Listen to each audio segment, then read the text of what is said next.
आप सभी भक्तों को राधे राधे। अब हम इस समय भगवान की आरती गाएंगे बांके बिहारी जी की।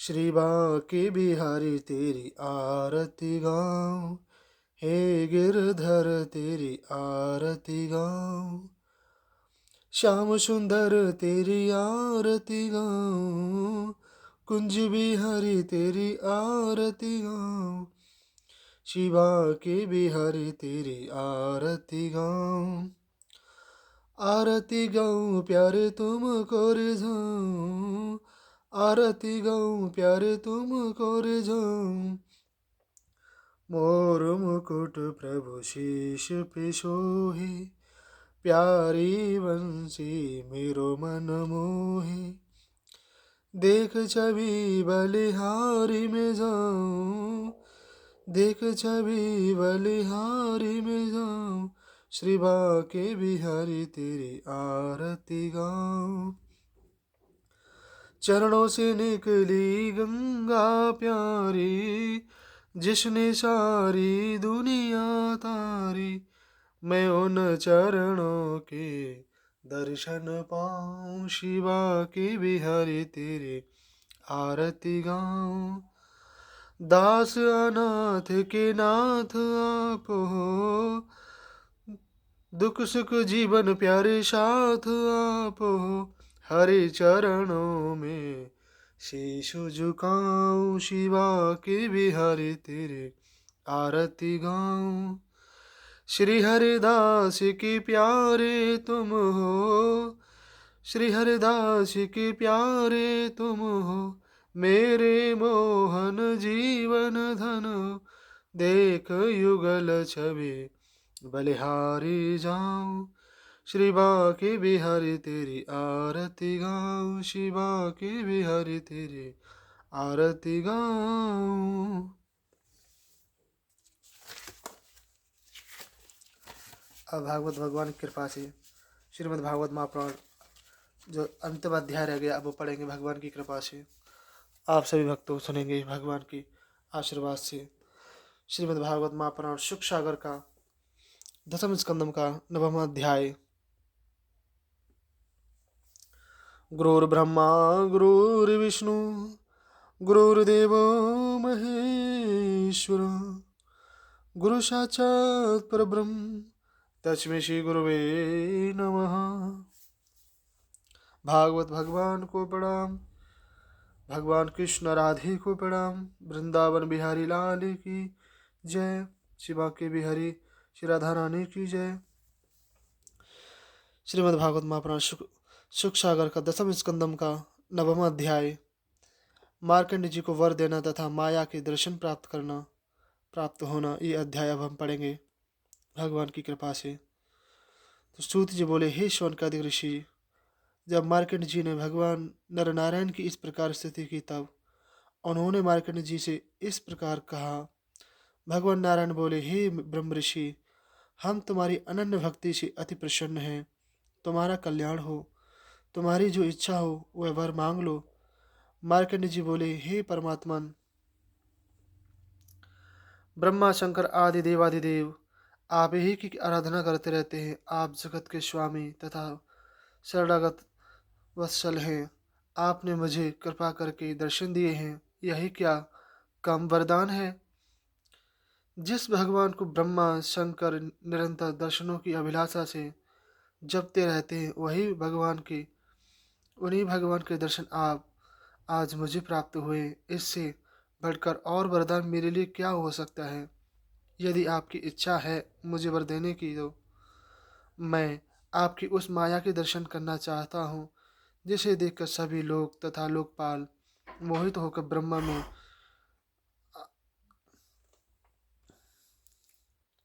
अनेक प्रकार का भेद विभेद देखते रहते हैं। सूत जी बोले, हे शौनक ऋषियों, मार्कंड जी इस प्रकार वर मांगने पर भगवान नर नारायण मुस्कुराए और बोले, अच्छा ऐसा ही होगा। तत्पश्चात अपने आश्रम को चले गए। हे शौनक जी, एक दिन संध्या के समय पुष्प महानदी के तट पर मुनि मार्कंड जी भगवान के ध्यान में तन्मय हो गए थे। उसी समय बड़ी भयंकर आंधी चलने लगी। उस आंधी के कारण भयंकर बादल आकाश में छा गए, बिजली पकड़ने लगी, कड़कने लगी तथा बड़ी घोर वर्षा होने लगी। मार्कंड जी ने देखा कि चारों दिशाओं से समुद्र उमड़ उमड़ कर आ रहा है और सारी पृथ्वी जल में डूब गई है। उस भयंकर जल में मगरमच्छ घूम रहे हैं। उस जलराशि में पृथ्वी ही नहीं डूबी है, अपितु स्वर्ग भी डूबा जा रहा है। बड़ी भयंकर आंधी के कारण भयंकर लहरें समुद्र में उठ रही हैं। उस प्रलयकालीन जल में स्वदेश, उद्भिज,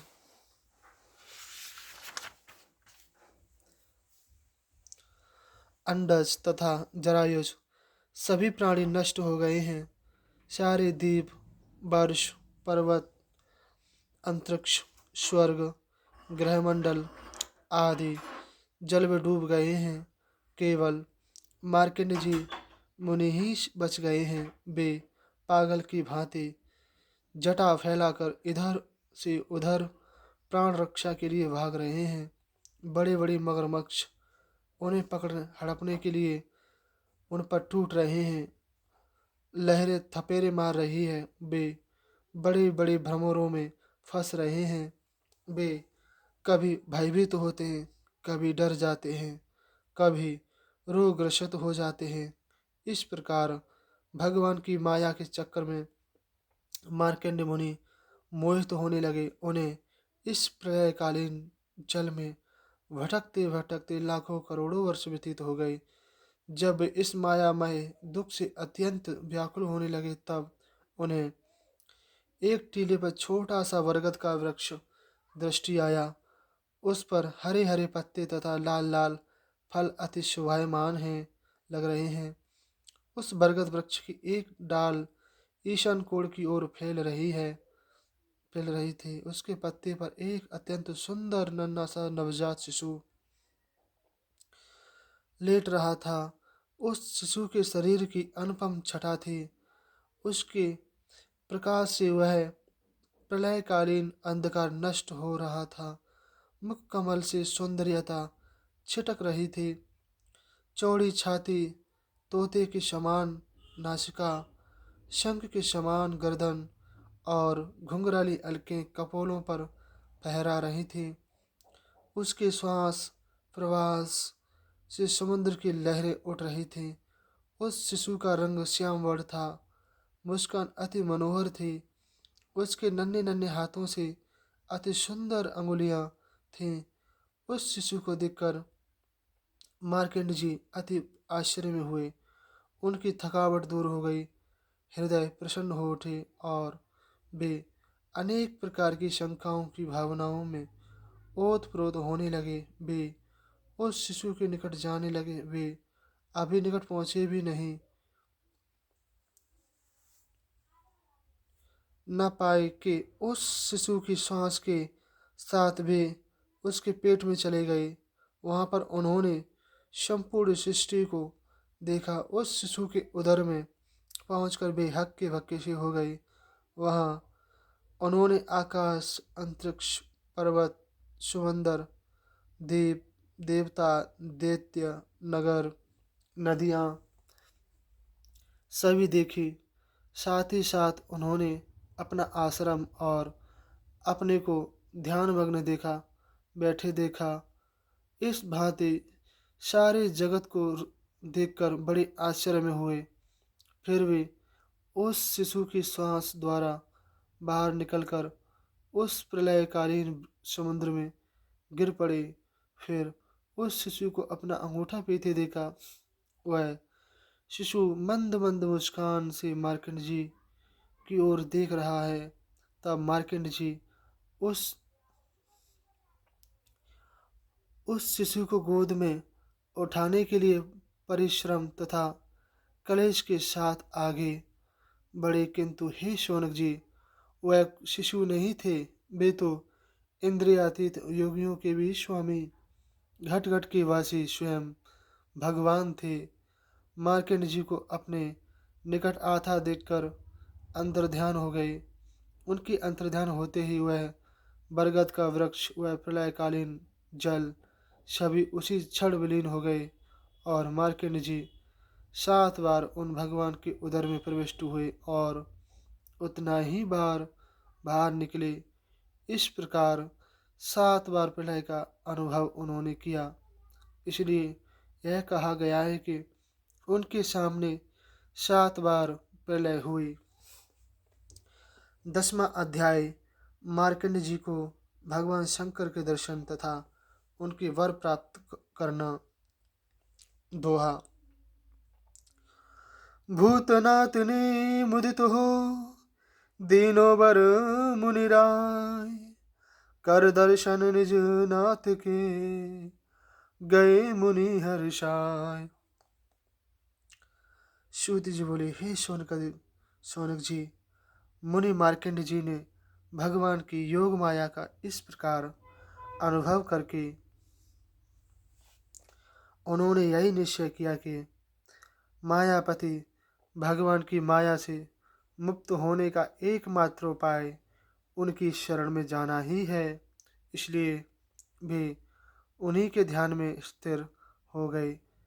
जब मार्कंड जी भगवान के ध्यान में तन्मय हो रहे थे, उसी समय भगवान शंकर पार्वती जी सहित नंदी पर सवार होकर विचरते हुए आकाश मार्ग से उधर जा निकले। उनके साथ उनके बहुत से गण भी थे। जब पार्वती जी ने मार्कंड जी को ध्यानावस्थित देखा, तब उन्हें बड़ा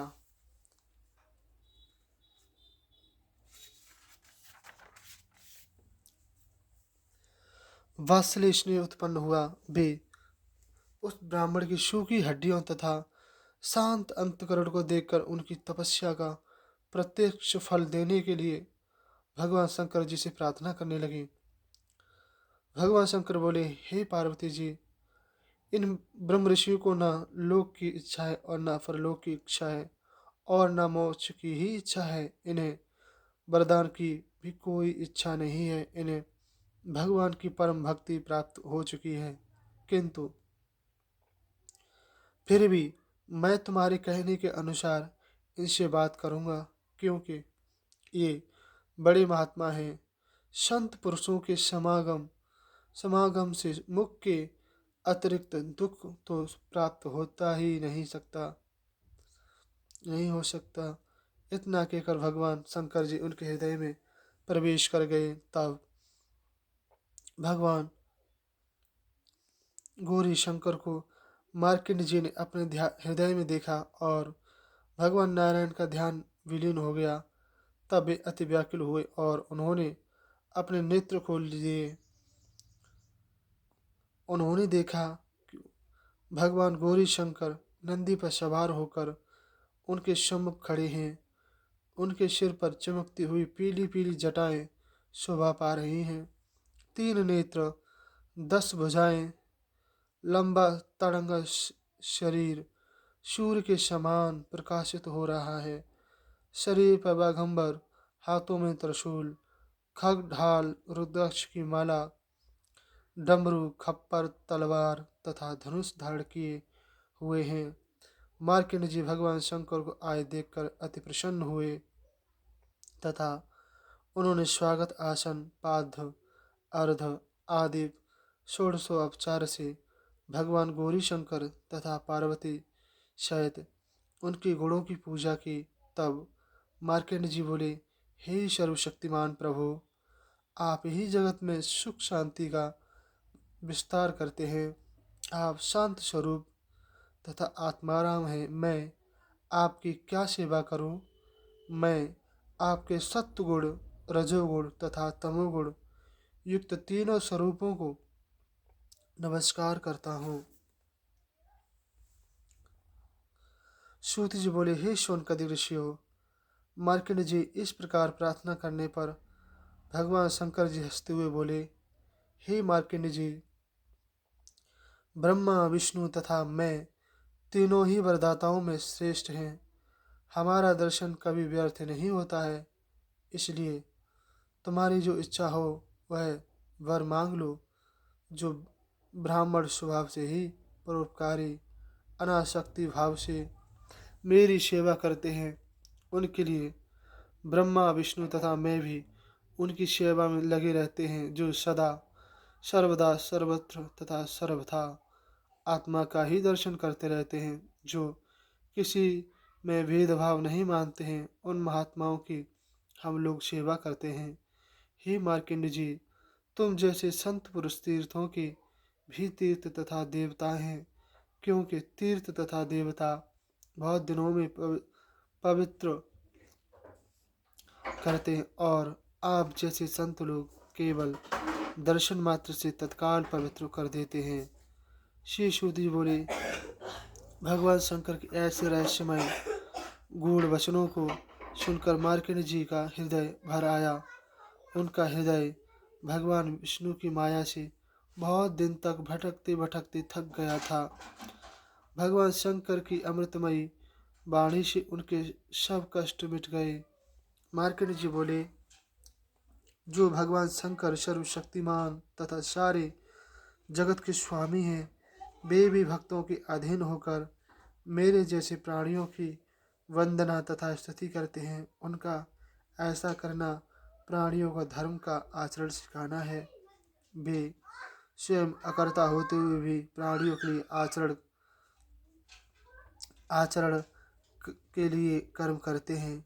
आपके दर्शन प्राप्त करके मेरा जीवन सफल हो गया है। आपके दर्शन से बढ़कर मेरे लिए कौन सा वरदान शेष रह जाता है। आपके दर्शनों से ही मैं पूर्ण काम तथा सत्य संकल्प हो गया हूँ। मैं केवल आपसे यही वरदान चाहता हूँ कि आप में, भगवान में तथा उनके भक्तों में मैं मेरी अविचल भक्ति सदा बनी रहे। श्री सूत जी बोले, हे शौनक जी, मार्कंड जी के ऐसे वचन सुनकर भगवान शंकर जी ने ऐसा ही वरदान दिया। भी बोले, हे महर्षि, तुम्हारी संपूर्ण कामनाएं पूर्ण हो, भगवान में तथा मुझ में तुम्हारी अनन्य भक्ति हो। तुम ब्रह्म तेज से युक्त अजर अमर हो जाओ और कल्प तक तुम्हारा यश फैले। तुम त्रिकालज्ञ हो और तुम पुराण के आचार्य हो जाओ। इस प्रकार वर देकर भगवान शंकर वहाँ से चले गए। हे शौनक जी, उन बटुशाही भगवान के श्वास प्रवास के द्वारा सांस प्रश्वास के द्वारा 7 बार उनके पेट में जाने और प्रलय का अनुभव करने के कारण महामुनि मार्कंड जी की आयु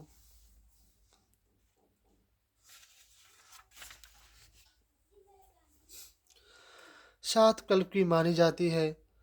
किंतु जो लोग इस रहस्य को नहीं जानते हैं, वे भगवान की लीला को 7 बार प्रलय हुई कहते हैं। मैंने आपको मार्कंड जी की कथा सुनाई दी। जो इसका श्रवण करता है वह कर्म वासनाओं से छूटकर मुक्त हो जाता है। 11वां अध्याय, भगवान के अंगों तथा उनके आयुधों की रहस्य का वर्णन करना। सौनक जी बोले, हे सूत जी, भगवान के परम प्रिय भक्त और हम लोग आपसे क्रिया योग का ज्ञान प्राप्त करना चाहते हैं। क्रिया योग के ज्ञान से भगवान की प्राप्ति होती है। हमें यह बताइए कि भगवान का ध्यान करते समय उनके किन किन अंग, उपांग तथा आयुधों और आभूषणों का ध्यान में कल्पना करनी चाहिए। श्री सूत जी बोले, हे शौनक जी, बड़े बड़े ब्रह्म ज्ञानियों ने, वेदों ने तथा पंचरात्रि तांत्रिक ने ग्रंथों ने भगवान विष्णु की विभूतियों को जो वर्णन किया है, उसे मैं गुरु चरणों की कृपा से आपको सुनाता हूँ। हे शौनक जी,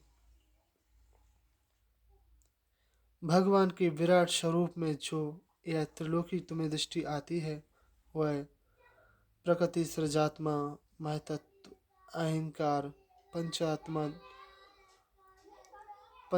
पंच तन्मात्रा, 11 इंद्रियां तथा पंचभूत, इन 25 तत्वों से यह सृष्टि बनी है। इस सृष्टि को ही भगवान का विराट स्वरूप कहते हैं। भगवान विराट के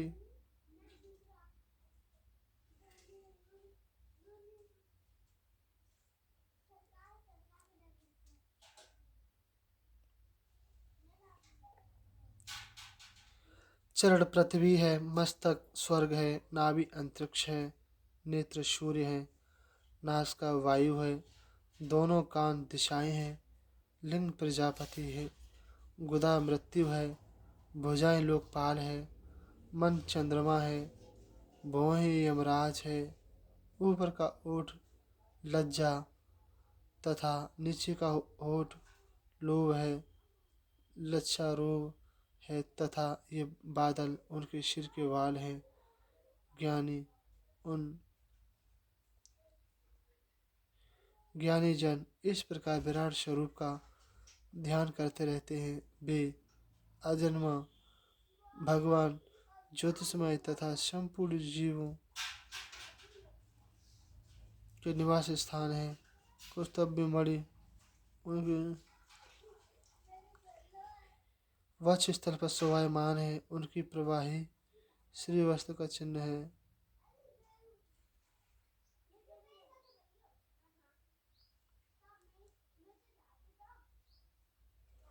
तीनों गुण बनमाना के रूप में विराजते हैं। वेद पीताम्बर के रूप में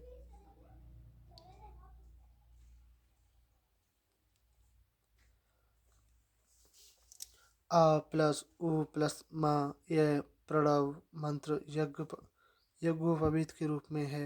सांख्य तथा योग रूप मकराकृत कुंडल है। ब्रह्मलोक मुकुट के रूप में विराजमान है। यह मूल प्रकृति उनकी शेष क्रिया है। प्राण तत्व कुमुद की गदा है। जल तत्व शंख है। तेज तल्व सुंदर सुदर्शन चक्र।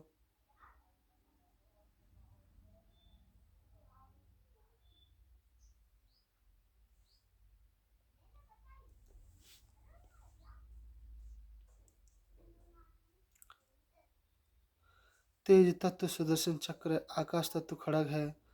हम तत्व ढाल है। काल सारंग धनुष है तथा कर्म तुर्कस है। इंद्रियां बाढ़ है। मनरथ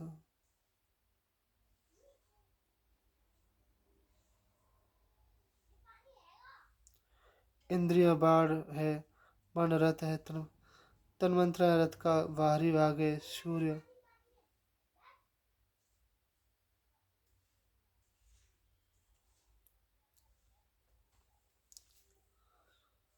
सूर्य मंडली उनकी पूजा के स्थान है और समस्त पापों का नाश कर देना ही उनकी पूजा है। समस्त ऐश्वर्य लक्ष्मी यश धर्म ज्ञान तथा वैराग्य अच्छे पदार्थ।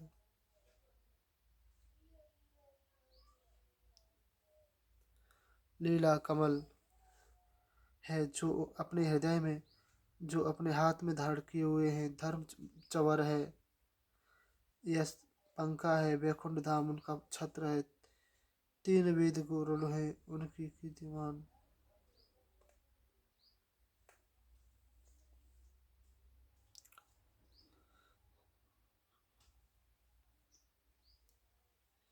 उनकी आत्मशक्ति जिसके द्वारा सृष्टि रचते हैं वही ब्रह्मा।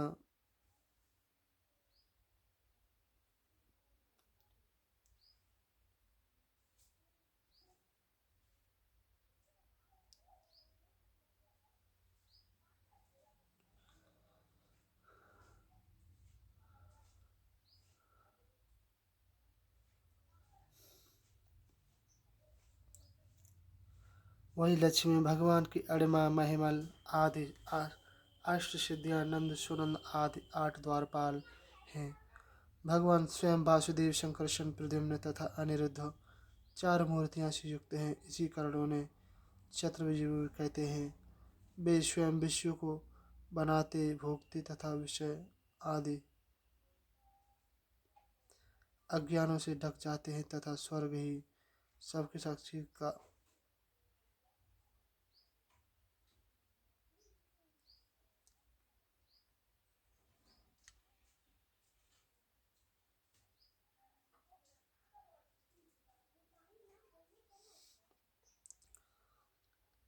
हे शौनक जी, भगवान सच्चिदानंद घन स्वरूप श्री कृष्णचंद्र हैं। आप अर्जुन की शाखा हैं। पृथ्वी का भार तानने के लिए आपने यदुवंश में अवतार धारण किया है। आपको पराक्रम अद्वितीय है। आप सदा में बार सदा आप सदा एक रस हैं। ब्रज की गोप गोपियाँ तथा आनंद आदि आपके प्रेमी भक्ति निरंतर उसका गुण सम्मान।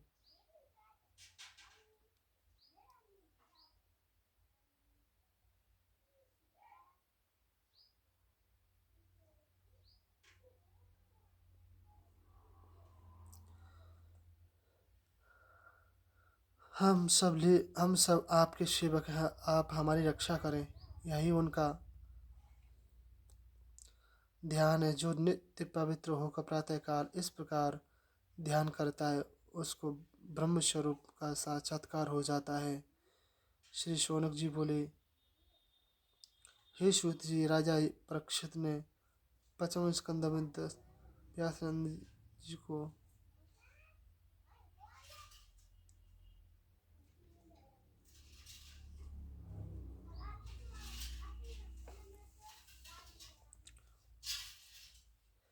श्री शौनक जी बोले, हे सूत जी, राजा परीक्षित ने पंचम स्कंद में व्यासनंदन श्री सुखदेव जी से पूछा कि ऋषि, गंधर्व, नाग, अप्सरा, यक्ष, राक्षस तथा देवता, इन सातों का प्रत्येक महीनों में एक शोरगढ़ माना जाता है। और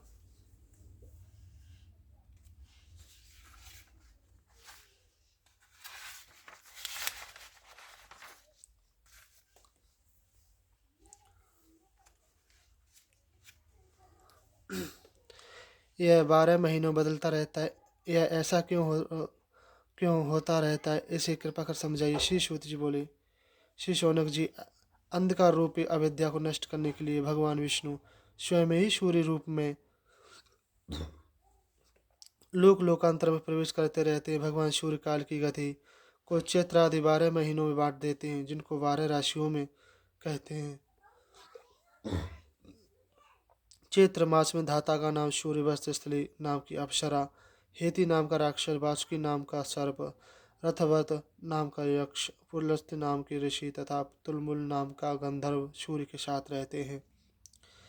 वैशाख मास में अय अर्यमा नाम का सूर्य, पुला नाम के ऋषि, अथोजा नाम का यज्ञ, पहेति नाम का राक्षस, पुंजिक स्थितली नाम की अप्सरा, नारद नाम का गंधर्व तथा कच्छनीर नाम का सर्प उसके साथ रहता है। ज्येष्ठ मास में मित्र नाम का सूर्य, अत्रि ऋषि, पुरुषीय राक्षस, तक्षक सर्प, मेनका अप्सरा, हा गंधर्व तथा रथस्वान नाम का यक्ष उसके साथ रहता है। आषाढ़ मास में वरुण नाम का सूर्य, वशिष्ठ ऋषि, रंभा नाम की अप्सरा, संजय यक्ष, हूँ गंधर्व, युद्ध नाम का नाग तथा चित्रस्वन नाग का राक्षस उनके साथ रहता है। श्रावण मास में इंद्र का नाम सूर्य, विश्वासु गंधर्व, श्रोता, यक्ष, इलापत्र होता है।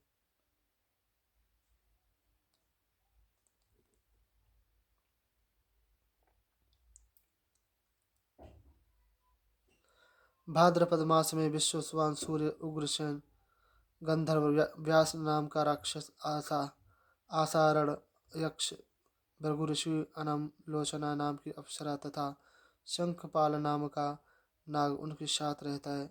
आश्विनी मास में त्वष्टा सूर्य, जन्मदग्नि ऋषि, कंबल नाम का नाग, तिलोत्तमा नाम की अप्सरा, ब्रह्मपेत नाम का राक्षस, सत्यजित नाम का यक्ष तथा धृतराष्ट्र नाम का गंधर्व कार्य करता है। कार्तिक मास में विष्णु, सूर्य, असुतर नाम रंभा, अप्सरा, सूर्य, कर्मा गंधर्व, सत्यजित नाम का यक्ष, विश्वामित्र ऋषि तथा मंका खेत।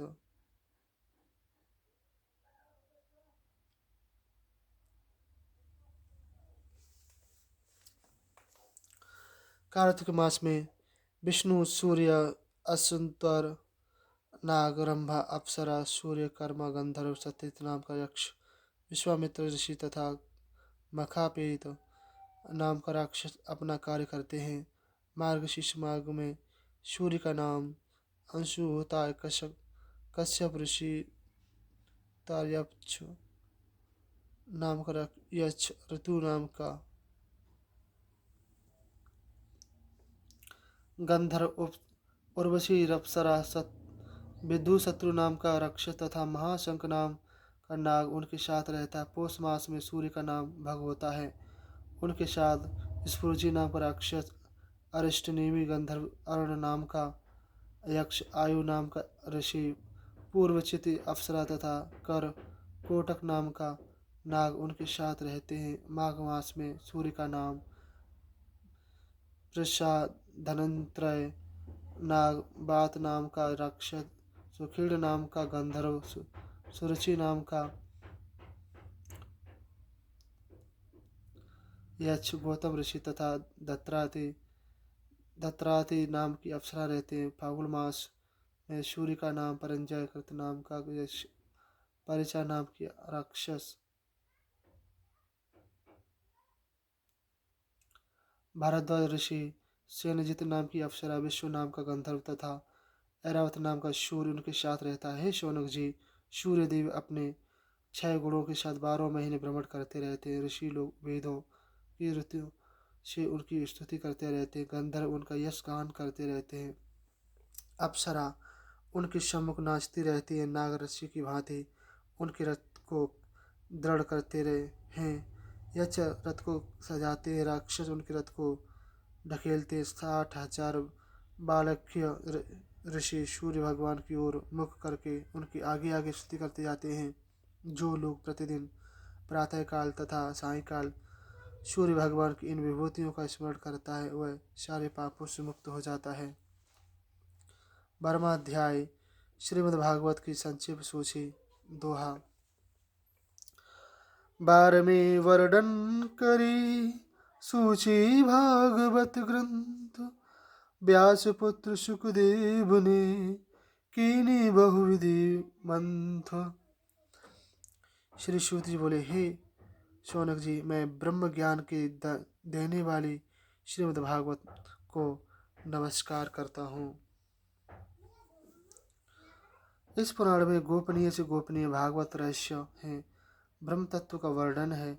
जिस ब्रह्म तत्व के द्वारा सृष्टि की उत्पत्ति, स्थिति तथा लय होती है उसी का निर्देशन इस महापुराण में किया गया है। हे शौनक जी, इस श्रीमद् भागवत महापुराण में प्रथम स्कंदम में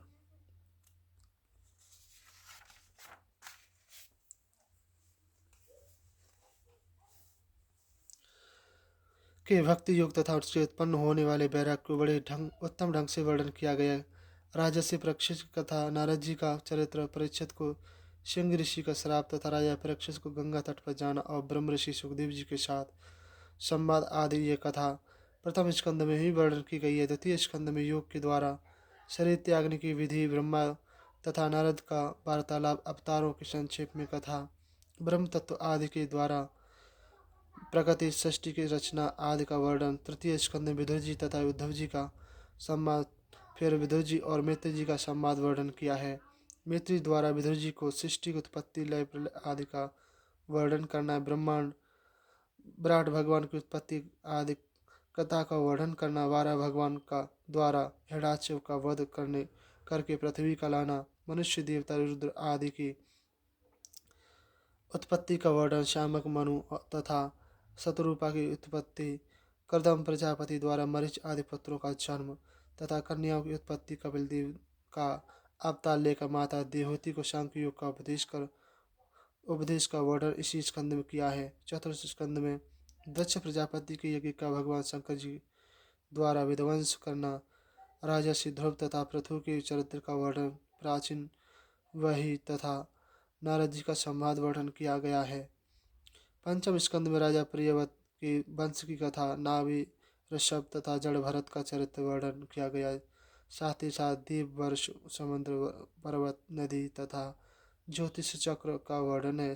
पाताल लोक तथा नगरों का विस्तार से वर्णन है। छठे स्कंद में परिचिताओं द्वारा दक्ष प्रजापति की पुत्रियों द्वारा सृष्टि, मनुष्य, देवता, राक्षस, नाग, पशु, पक्षी आदि की उत्पत्ति, वृतासुर की कथा का वर्णन है। सातवें स्कंद में दैत्यराज हिरण्यकश्यपु तथा हिरण्याक्ष की उत्पत्ति, तपस्या तथा वर प्राप्त करना और भक्तवर प्रहलाद जी की जन्म चरित्र का वर्णन। आठवें स्कंद में मनवंतरों की कथा का वर्णन है। गजग्राह युद्ध तथा गजेंद्र का मोक्ष, भगवान की अनेक अवतारों की कथा तथा समुद्र मंथन करके अमृत प्राप्त करना।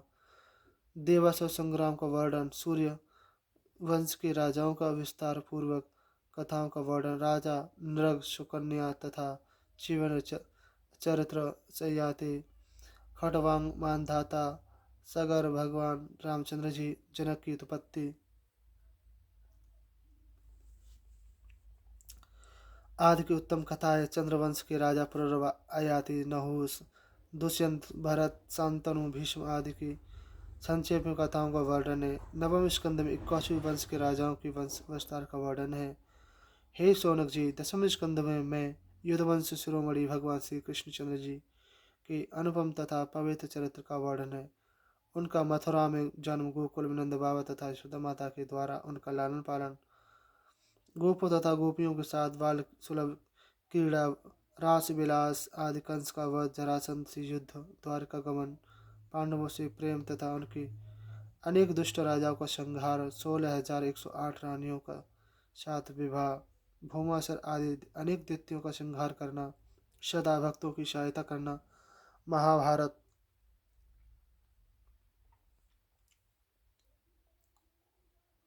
युद्ध रचाकर पृथ्वी का भार उतारना आदि का वर्णन है। 11वें स्कंद में ब्रह्म तत्व का निरूपण करना तथा उद्धव जी को भागवत धर्म समझाना, युद्धवंश का विनाश करना तथा स्वयं अपने स्वधाम को चले जाना। अंतिम यह अति उत्तम तथा श्रीमद् भागवत का मुख्य स्कंद है। इसी स्कंद में ब्रह्म विद्या का सार अर्थात निचोड़कर भगवान श्री कृष्णचंद्र ने स्वयं अपने मुख से उद्धव जी को पिलाया है। जिस ब्रह्म तत्व को पीकर उद्धव जी उमर हो गए। 12 स्कंद में अलग अलग गुणों की लक्षण तथा उन गुणों में रहने वाले मनुष्यों के धर्म, कर्म तथा लक्षणों का वर्णन किया गया है। 4 प्रकार की प्रलय तथा 3 प्रकार की उत्पत्ति का वर्णन इसी स्कंद में है। राजसी परीक्षित का शरीर त्याग, वेदों की शाखाओं का वर्णन तथा पुराणों के 10 लक्षण और उनका वर्णन, मार्कंड जी की कथा का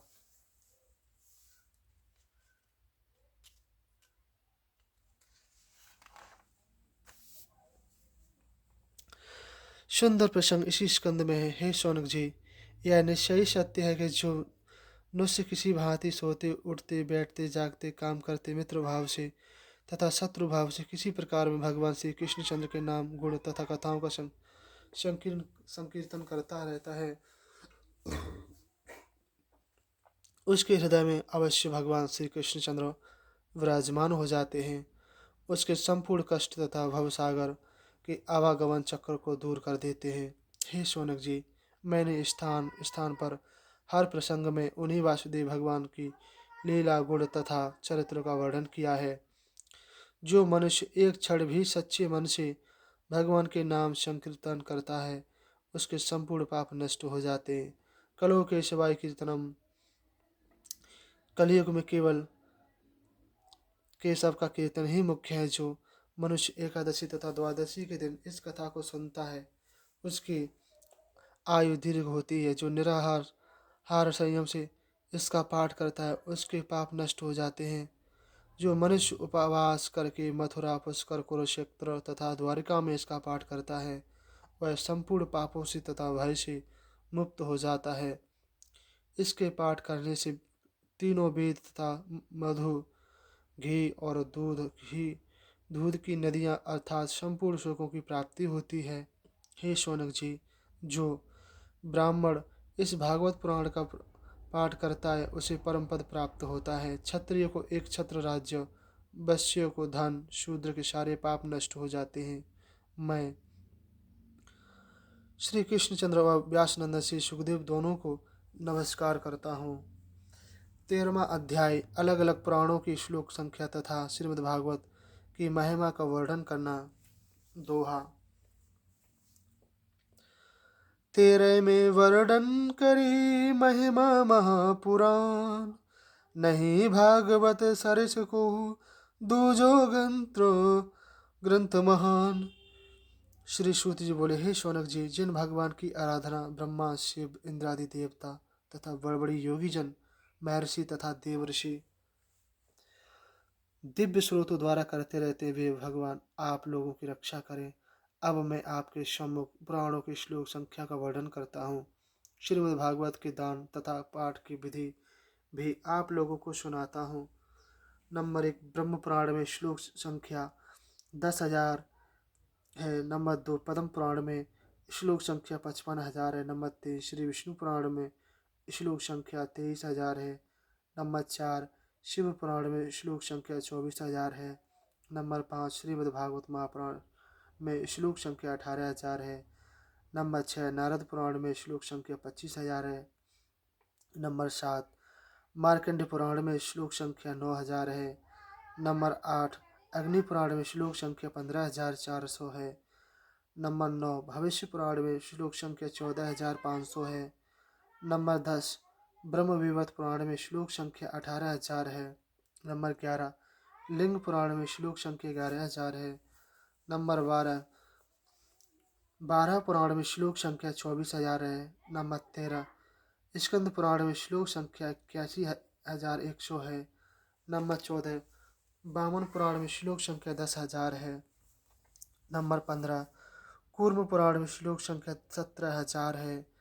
नंबर 16, मत्स्य पुराण में श्लोक संख्या 14,000 है। नंबर 17, गरुड़ पुराण में श्लोक संख्या 19,000 है। नंबर 18, ब्रह्मांड पुराण में श्लोक संख्या 12,000 है। शौनक जी, हे शौनक जी, इस श्रीमद् भागवत महापुराण को सर्वप्रथम भगवान विष्णु ने ब्रह्मा जी को सुनाया था, जिसे चतुर्श्लोकी भागवत कहते हैं।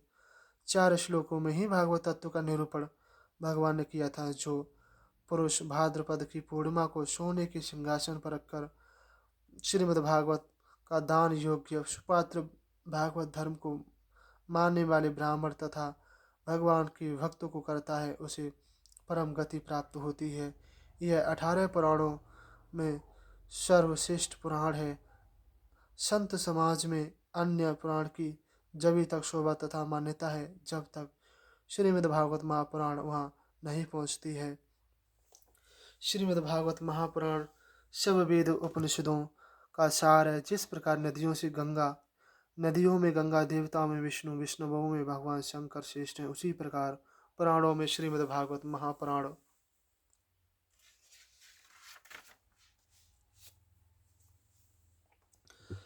श्रेष्ठ है। उसी प्रकार पुराणों श्रीमद् भागवत श्रेष्ठ है। हे शौनक जी, हम उन भगवान श्री कृष्णचंद्र को नमस्कार करते हैं, जिन्होंने संसार की भलाई के हेतु कृपा करके इस परम तत्व भागवत को ब्रह्मा जी को दिया है। हम योगी राज श्री सुखदेव जी को नमस्कार करते हैं, जिन्होंने राजा परीक्षित पर कृपा करके लोक के कल्याण हेतु यह भागवत तत्व उनको सुनाया है और उन्हें काल के भय से मुक्त कर दिया है। इनके पठन पाठन से सभी प्राणी मुक्ति को प्राप्त हो गए हैं। अति 12 स्कंदम समाप्तम एवं श्रीमद्भागवत 12 स्कंदम समाप्तम। भागवत भगवान के चरणों में प्रणाम। अब आरती गाएंगे भगवान की दिव्य आरती।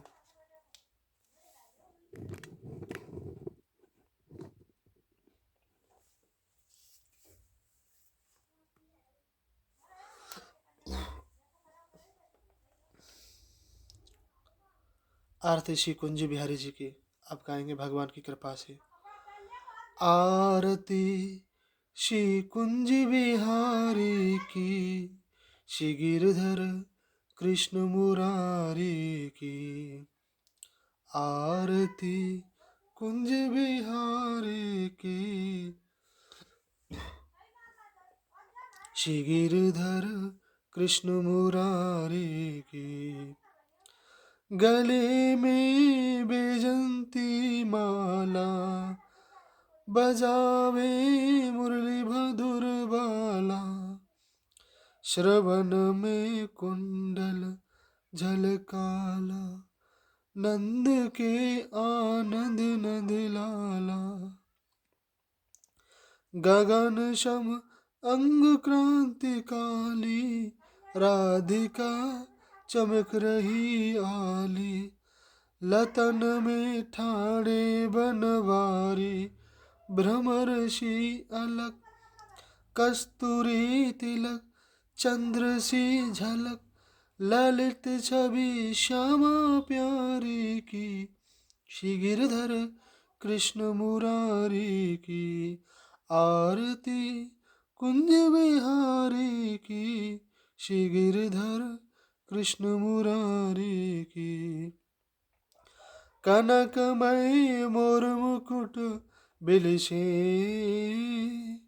देवता दर्शन को तरसे। गगन शो सुमन राशि बरसे, बजे मोर चंग मधुर मृदंग। ग्वालिन संग अतुल रति गोप कुमारी की। श्री गिरधर कृष्ण मुरारी की, आरती कुंज बिहारी की। श्री गिरधर कृष्ण मुरारी की। जहाँ ते प्रकट वही गंगा, कलुष कली हारणी श्री गंगा। सुमरते होत मोह भंगा, बशीष बुशीष जटा के बीच। हरे अग कीच चरण छवि शिवनवारी की। श्री गिरधर कृष्ण मुरारी की, आरती कुंज विहारी की। श्री गिरधर कृष्ण मुरारी की। चमकती उज्ज्वल तट रेणु रेणु, बज रही वृंदावन बेनु बेनु। चहुदिस गोपी ग्वाल धेनु, हसत मृदु चंद मंदु चांदनी चंदु।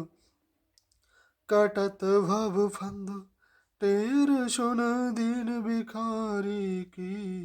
श्री गिरधर कृष्ण मुरारी की, आरती कुंज बिहारी की। श्री गिरधर कृष्ण मुरारी की, आरती कुंज बिहारी की। श्री गिरधर कृष्ण मुरारी की। आरती श्री कृष्ण जी की। अब इसको भी थोड़ा पढ़ लेते हैं। ओम जय श्री कृष्ण हरे, प्रभु जय श्री कृष्ण हरे।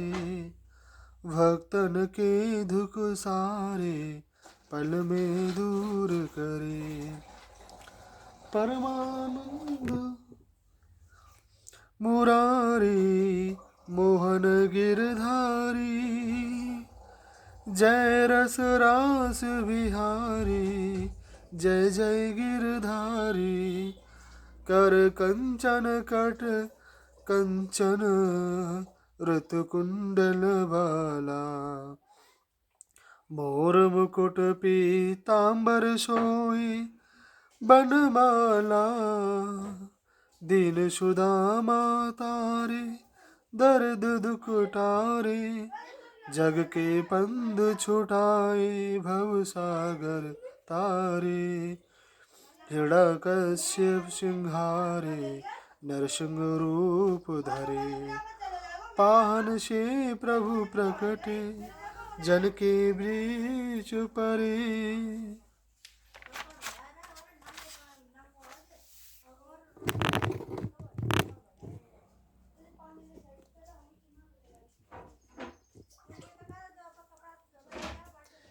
कैसी कंस विधारे, नलकूबर तारे, दामोदर सुंदर, दामोदर छवि सुंदर, भगतन के प्यारे। काली नाग नथैया, नटवर छवि सोहे, फन फन करते ही नागन मन मोहे। राज्य विभीषण थापे, सीता शोक हरे, द्रुपद सुता पत राखी, करुणा लाज भरे। आरती श्री कृष्ण मुरारी की, श्री गिरधर कृष्ण मुरारी की। आरती कुंज बिहारी की, श्री गिरधर कृष्ण मुरारी की। भागवत भगवान की श्री चरणों में कोटि कोटि आपके सेवक, आपके इस पुत्र, आपकी इस जीवात्मा का प्रणाम स्वीकार हो परमात्मा। मेरे आराध्य भगवान कृष्ण राधे, आप अखिल ब्रह्मांड के स्वामी, इस सृष्टि के रचयिता, सभी जीवात्माओं के स्वामी परमात्मा आप ही हैं। हम आपके बिना जिंदा भी नहीं रह सकते इस पृथ्वी पर। सो हे परमात्मा, आपने जिस उद्देश्य हेतु इस पृथ्वी पर हम सभी जीवात्मा को भेजा है, हम सब आपकी यूं ही प्रार्थना, भजन कीर्तन भागवत कथा सुनते रहें, पढ़ते रहें। यूं ही आप कृपा बनाए रखें भागवत भगवान किसी चरणों में। सेवक का कोटि कोटि अभिनंदन, प्रणाम प्रणाम। हे वृंदावन बिहारी लाल, हे बाके बिहारी, हे कृष्ण राधे, हम सब जीवात्मा पर यूं ही कृपा बनाए रखें। आप सब मिलके रहें, बस आपकी यूं ही कृपा बनी रहे। मेरे आराध्य कृपा बनाओ रखें मेरे बाके बिहारी किशोरी जी। भगवान कृष्ण राधे को प्रणाम प्रणाम।